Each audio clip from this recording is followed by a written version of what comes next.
अभी हमारे साथ जितेंद्र कुमार जीतू जी हैं, जो रक्तदान महादान जैसे महान कार्यों में आगे रहते हैं। जब कोई अपने को अपना ब्लड देने में भाग जाते हैं, तब लोगों को जीतू जी याद आते हैं।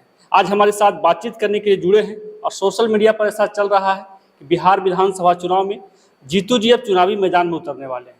आखिर समाज सेवा करते करते जीतू जी को ऐसा क्या लगा कि अब चुनावी मैदान में आने वाले हैं? आइए इनसे बातचीत करते हैं। चलिए, कैसे हैं सर? सबसे पहले आपका बहुत बहुत धन्यवाद संतोष जी। हकीकत न्यूज़ काफ़ी पॉपुलर है बिहार में और अच्छा लगा कि आपको लगा कि भाई जीतू जी का भी न्यूज़ लेना चाहिए, तो अच्छे हैं। और मैं उम्मीद करता हूं कि प्रभु श्री राम की कृपा से आप भी अच्छे होंगे। ये प्रोग्राम सभी पर अपना कृपा बनाए रखें। और लगातार सोशल मीडिया पर आपको देखा जाता है कि आप रक्तदान महादान जैसे महान कार्य करते हैं। अब चुनावी मैदान में उतरने वाले हैं। आखिर क्या सोचकर समाज सेवा करते करते अब चुनावी मैदान में आ रहे हैं? रक्तदान ही नहीं, हम बच्चियों का कन्यादान भी करते हैं। और कोरोना काल में जिस समय लोग अपने घरों में दुबके हुए थे, उस समय हम 32 वैसे कोरोना पॉजिटिव को जलाए जिनका परिवार उनको छोड़ दिया था। इसका रिकॉर्ड आपको अस्पताल में भी है। उस समय जिस समय सरकार ने, केंद्र सरकार ने लॉकडाउन कर दिया था, उस समय नवादा जिला के हजारों लोगों को हमने भारत के 8 राज्यों में हमने फंड भेजने का काम किया, नवादा जिला वासी के सहयोग से। और आगे भी ये काम जारी रहेगा, ये कारभार रुकेगा नहीं, क्योंकि मैं जमीनी आदमी हूँ और जमीन पे क्या हो रहा है, किनके साथ अन्याय हो रहा है, वैसे लोगों के मैं साथ हूँ। और जहाँ तक आपने कहा कि चुनावी मैदान उतरने का फैसला किया, ये फैसला मेरा नहीं है, ये जनमानस का फैसला है। ये उनका फैसला है जो हम पर भरोसा करते हैं, जिनको लगता है कि जीतू जी मेरा काम नहीं कर पा रहे हैं। मैं कभी कभी कहता हूँ कि मैं नवादा का डीएम नहीं हूँ और ना ही नवादा का विधायक एमपी हूँ। मेरे पास सामर्थ्य जितना है उतना मैं कर पा रहा हूँ। लोग ऐसा कहते हैं कि बिहार में जाति का राजनीति होता है, तो आप कैसे चुनाव में आने वाले हैं? जाति धर्म को देखते हुए आ रहे हैं या फिर आपका थॉट क्या है, वो दर्शकों को बताइए। आज तक मुझे किसी ने जाति में नहीं बांधा है, क्योंकि मैं मानवता को ही जाति मानता हूँ। धर्म से मैं हिंदू हूँ और मैं सनातनी ही कहलाना चाहता हूँ।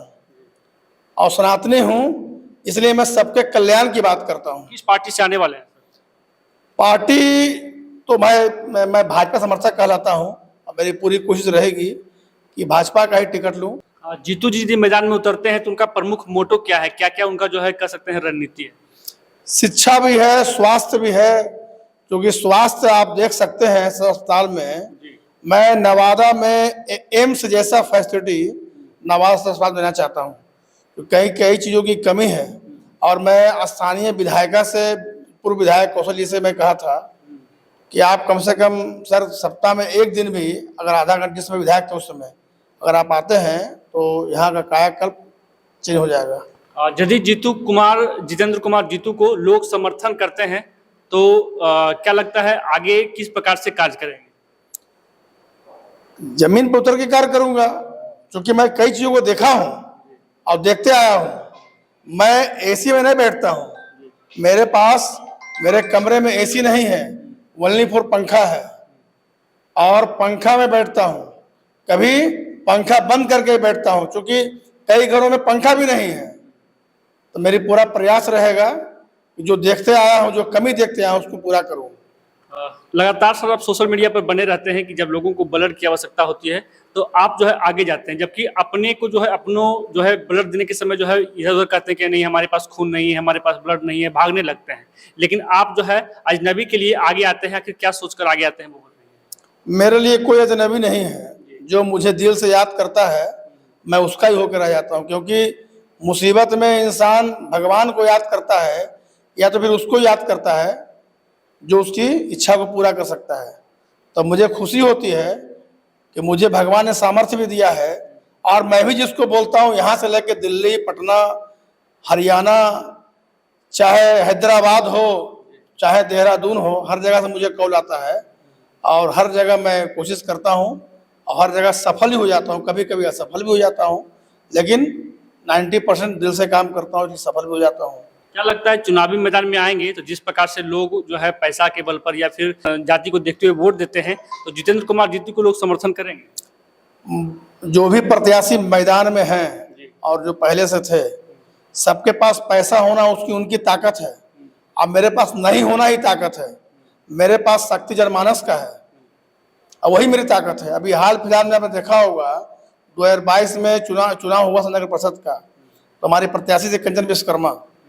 तो उस चुनाव में मैंने पूरी ताकत झोंकी थी, इसमें मुझे 24,000 कुछ वोट आया था और मेरा 1 रुपया भी खर्च नहीं हुआ था।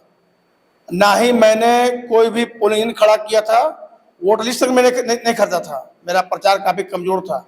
लेकिन आपके ऐसे निस्वार्थ भाव वाले पत्रकार और जनमानस जो में लोग हैं, जैसे जैसे इनको मालूम हो रहा था, सब लोगों ने फेसबुक सोशल मीडिया मेहनत किया और मुझे 24,000 कुछ वोट मेरे प्रत्याशियों को आया। सर, सदर अस्पताल नवादा में भी देखा जाए तो आए दिन कई सब प्रकार के जो है वीडियो वायरल होते रहते हैं, जिसमें काफी लापरवाही जो है डॉक्टरों के द्वारा जो है देखी जाती है। क्या लगता है उसको कैसे दुरुस्त किया जा सकता है? देखिए, अस्पताल की मालकिन होती है सिविल सर्जन। सिविल सर्जन अपने चैम्बर से निकलती नहीं है और उनके चट्टे बट्टे जो होते हैं वो वसूली का काम करते हैं। और मैं इस चीज को बखूबी जान रहा हूँ। कभी भी सिविल सर्जन को मैंने कुछ कहा, इस पर उनका कोई एक्शन आज तक नहीं हुआ है। जो आपके समर्थक हैं वो क्या समझे, यदि भाजपा टिकट देती है तभी जितेंद्र कुमार जीतू जी चुनावी मैदान में आएंगे या फिर निर्दलीय भी आएंगे? देखिए, टिकट जनता देती है और जनता मेरी आवाज को भाजपा प्रदेश तक पहुंचा रही है और मुझे पूरा विश्वास है कि भाजपा मुझे टिकट देगी। नहीं देगी तो? बिल्कुल देगी। अब नहीं देगी तो विचार किया जाएगा। निर्दलीय भी चुनाव में आ सकते हैं। 99% उम्मीद है कि भाजपा टिकट देगी। चलिए, तो हमारे साथ बातचीत करने के लिए जितेंद्र कुमार जीतू जी हैं, जो कहीं ना कहीं कहे हैं कि हमारा जिस प्रकार से सार्थक कार्य जो है लगातार जारी रहता है और उसे देखते हुए भाजपा जो है हम पर भरोसा जता सकती है। बाकी आने वाला चुनाव में अब जो है देखा जाएगा कि किस प्रकार से जितेंद्र कुमार जीतू पर जो है भाजपा जो अपना भरोसा जताती है। टिकट इनको मिलता है या नहीं मिलता है वो आने वाला वक्त बताएगा। बाकी आप लोग जो है नवादा विधानसभा में किसे देखना चाहते हैं जरूर बताएंगे। तमाम दर्शकों का बहुत बहुत आभार, धन्यवाद।